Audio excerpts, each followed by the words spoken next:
كل الناس اللي عندها مشاكل في ركبتها وركبتها دي بتألمها وهي قاعده في مكان مثلا ومحرجه انها تقوم او تعمل تمارين، اقول لك النهارده على تمرينين او 3 تمارين سهلين جدا جدا تقدر تعملهم.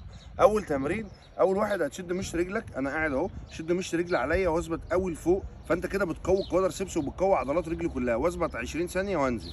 اكرر تاني اهو، واثبت 20 ثانيه وانزل، ده مهم جدا. لو عندي مشكله في الرجلين خلاص ببدل واشد قوي وانزل، تمام.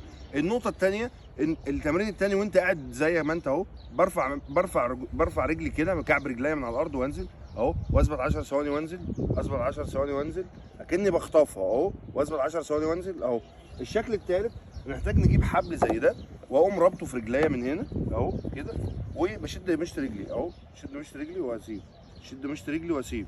ده مهم جدا ان انا اعمله، ده ثالث واحد بس كده. فالتمارين دي سهله جدا، هنعملها لمده اسبوعين، صدقوني هتختلف معانا جدا، هتغير